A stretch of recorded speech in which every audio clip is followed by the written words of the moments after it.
YouTube videomun ikinci hissəsindən hamıya salam, mən Nuray. Bugünkü mövzumuz necə oldu ki, öz səhifəmi açdım və necə oldu ki, 4 il sonra 125 minlik səhifəm bağlandı. Bugün bu mövzu haqqında danışacağım. Bölüm 1-i izləyənlər bilər, izləməyənlərsə gec deyil, hələ də ilk videoma gedib baxa bilərsiniz. Orada sizinlə öz ilk iş təcrübələrimlə bağlı danışmışam və sizinlə ən son danışdığım hissə oldu ki, axırıncı dəfə işdən çıxdım və öz səhifəmi açdım. İndi isə gəlin həmin günə qayıdaq. Heç unutmaram. Hava qaralmışdı, gecə saat 1-2 olardı və mən mətbəxdə tək oturmuşdum, çay içirdim. Öz-özümə qərara gəldim ki, bəlkə özümə bir səhifə açım. Elə orada da düşünən kimi girdim, Instagram səhifəmi açdım, adı fikirləşdim, tapdım və vaxt itirmədən loqomu hazırlayıb artıq səhifəmi hazır hala gətirdim. Amma nəyi necə edəcəm, hardan başlayacağım, açığı heç bir fikrim yox idi.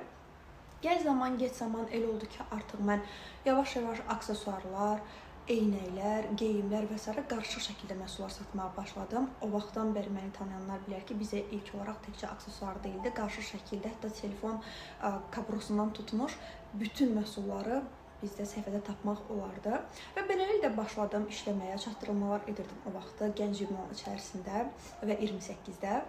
Və belə mən 4 il ərzində yavaş-yavaş hər gün məhsullar paylaşdım, çatdırılmalar etdim.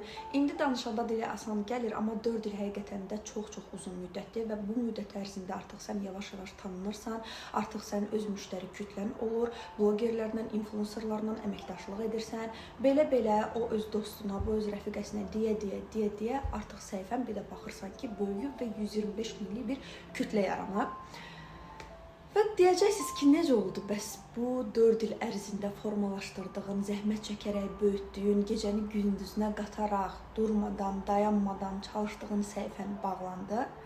Onu da danışacağım. Mənə desəydiniz ki, bir işdə uğur qazanmaq üçün əsas amillər nədir? Düşünmədən sizə davamlılıq və disiplin deyərdim.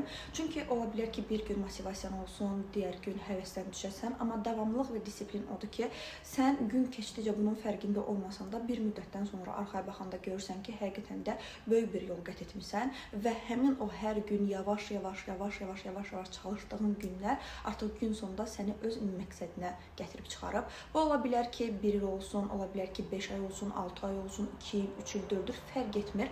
Burada bir daha təkrar edirəm ki, əsas məsələ davamlılıqdır və ruhdan düşməməkdir, nə olursa olsun. Bir gün özünü çox yorğun hiss edə bilərsən, bir gün həvəsdən düşmüş hiss edə bilərsən, bir gün mən çalışıram, amma olmur deyə bilərsən. Bunların hamısı çox normaldır.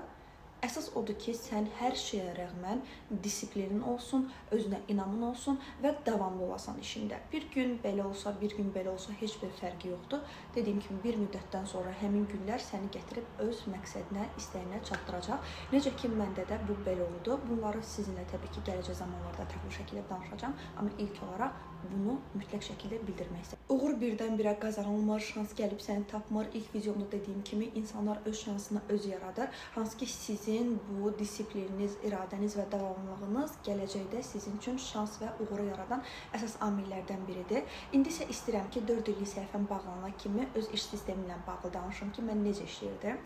Düşünün, səhifənin SMM-i də mən idim, çəkilişi edəni də, mesajlara cavablandıran, paketləməni edən, sifarişləri çatdıran kuryeri, hər şeyi, bir sözlə bütün işləri özüm görürdüm. Asan adımı təbii ki, xeyir, amma burada əsas məsələ bir də gördüyüm işi sevməkdir ki, mən gördüyüm işi sevirdim. Ona görə də çalışım ki, neçə yaşınız olur olsun, hansı sahəni oxuyub bitirmiş olmağınızdan asılı olmayaraq sevdiyiniz işi görün. Çünki sevdiyiniz işi gördüyünüz zaman onun yorğunluğu da sizə xoş gələcək.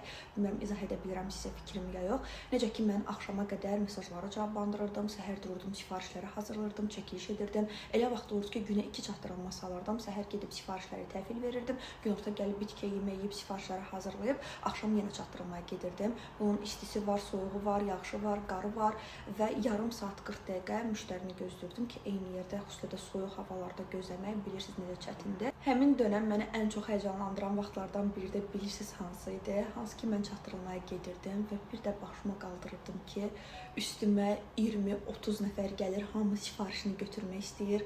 Biri deyir, xanım, mən tələsirəm, biri deyir ki, nə oldu, necə oldu, məni ön sıraya alın, mən burada bayaqdan gözləyirəm. Onları tapana qədər, yola salana qədər yarım saat necə keçirdi, heç fərqində olmurdum. Kənardan insanlar baxırlar ki, burada nə baş verir, yaxınlaşırdılar və s.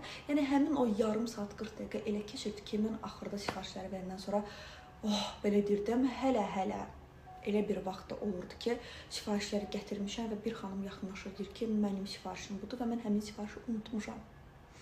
Deyirdim ki, xanım, əgər gözləyə bilirsinizsə gözləyin. Yenidən evə qayıdırdım, sifarişi götürürdüm, yenidən gəlirdim çatdırılma yerinə, sifarişi verib elə gedirdim və yaxud da taksi ilə göndərirdim. Yəni, belə şeylər də ola bilir. İndi ağlıma gəldikcə çalışacağım sizinlə bölüşüm. Yəni, uzun sözün qısası, günü-gündən işləyərək, davamlı olaraq, disiplinli olaraq sifarişləri hazırladım, çatdırdım, çəkiliş etdim və gəlib 4 ili başa vurdum. Bunlara belə detallı danışmağımda səbəb odur ki, siz 4 il ərzində mənim işə yanaşma tərzimdən, necə işlədiyimdən azdan-çoxdan xəbərdar olasınız. Təbii ki, mən sizə yalnız 1%-ni bölüşdüm. Sözümün canı odur ki, zəhmət və can qoyduğum bir şeydir. Və elə oldu ki, günlərin bir günü yenə mən durmuşam, çəkiliş edirəm, məhsullar paylaşıram və bir də gördüm ki, ekranım nəyisə bozardı elədi və mənə Instagramın atdı. Və mən Instagrama daxil ola bilmirəm artıq. Bunu görən kimi həmin dönəmlər bu işlə məşğul olan insanlar var idi ki, onlardan birinə yazdım. Mənim səhifəmdən hal-hazırda çıxış olunub, ümumiyyətlə Instagrama girə bilmirəm.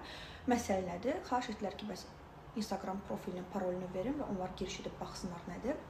Və heç unutmaram, mesaj gəldi, mesaja baxıram, yazılıb ki, bu profil artıq açılmayacaq. Bu profili açmaq mümkün deyil. Hal-hazırda danışanda belə düzdür üstündən artıq 3 il keçib, amma çox qəribə hisslər keçirdirəm. Çünki bunu bir insana demək, yəni 4 ildir can qoyduğun bir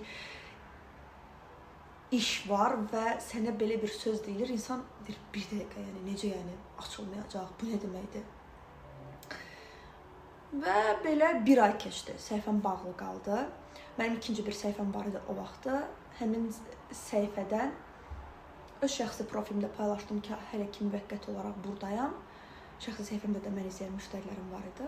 Belə orada müəyyən bir kütləm var idi. Yenə mənim şəxsi səhifəmdən görənlər, WhatsApp statusundan görənlər də ora follow atdı. Və mən xatırlayıram ki, ağlayırdım. Və necə ağlayıram? Yəni, heç kəsə arzulamıram, sözlərlə ifadə edə bilmirəm, gözlərim şiş və s. Amma bunu ötürmək istəmirdim müştərilərimə, izləyən insanlara. Buradan ağlayıb gözümü silirəm, orada isə Instagrama keçib, narahat olmayın, hər şey qaydasındadır, ən qısa zamanda yenidən profilimiz açılacaq deyirəm. Çünki hələ də bir ümidim vardı ki, profilim açılar. Bu arada profilimin bağlanma səbəbi də həmin dönəmlər təzə-təzə artıq Instagram marka paylaşmağı qadağan etmişdi. Təbii ki, mənim də bundan xəbərim yox, bu səbəbdən tamamilə bağlanmışdı. Sonra bir türk tapdım, o dedi ki, 7000 versən səhifən açılar və s. O da sual altındadır. Və mən artıq dedim ki, ehtiyac yoxdur heç nəyə. Bir ay səhifəsiz bu şəkildə idarə elədim. Hətta sizə dediyimin bayaq ikinci bir səhifə açmışdım, hansı ki, orada müəyyən bir müştəri kütləm artıq məni həm şəxsidən, həm WhatsApp-dan görənlər follow atmışdı. Və 2 gün sonra, 3 gün sonra mən yavaş-yavaş artıq müştərilərimlə əlaqə saxlamalıydım. Çünki sifarişini götürməli olan müştərilər var. Bunlar deyəcək ki, bu səhifə hara yola çıxdı, mən ödəniş eləmişəm, səhifə yoxdur. Yəni, bildiyiniz hər şey bir-birinə qarışmışdı. Və 2-3 gün sonra da mən orada biraz ki, artıq insanlara səsimi çatdırdım ki, mən buradayam. O səhifəm də bağlandı. Bilmirəm artıq nədən oldu, necə oldu, niyə oldu. Düşünürəm ki, artıq Instagram məni qara siyahıya almışdı. Ona görə də həmin telefonda açdığım bütün hesablar yavaş-yavaş bağlanırdı. Ki, mən xatırlanan bir müddətdən sonra 2 telefon istifadə etməyə başladım. Şəxsimi digər telefona keçirdim ki, nə var, nə olmaz bu səhifəmdə bağlanmasın. Yəni, belə bir dönəm, belə bir çöküş halı və özümü yavaş-yavaş toparladım. Dedim ki, hər şey ola bilir həyatda. Əsas odur ki, sənin canın sağlam olsun. Bu səhifəni sən açmısan, 4 il ərzində bu yerlərə əziyyətinlə gəlmisənsə, yenə bir səhifə açarsan, yenə əziyyət çəkərək, işləyərək, durmadan, dayanmadan, iradəli, disiplinli olaraq ikinci bir səhifəni də aça bilərsən. Hər şeydən öncə əsas insanın canının sağlam olmasıdır. Təki sən yaxşı ol. Və bir ay sonra yeni telefon alaraq sıfırdan yeni səhifə açıb Nur profilini yaratdım. Necə deyərlər, küllərimdən yenidən doğdum.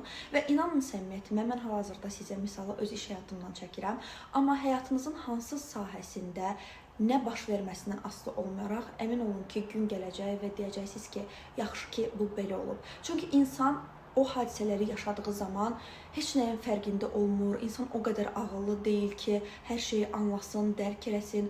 Amma bir müddət keçəndən sonra bu ola bilər 1 ay, 2 ay və ya 1 il fərq etmir.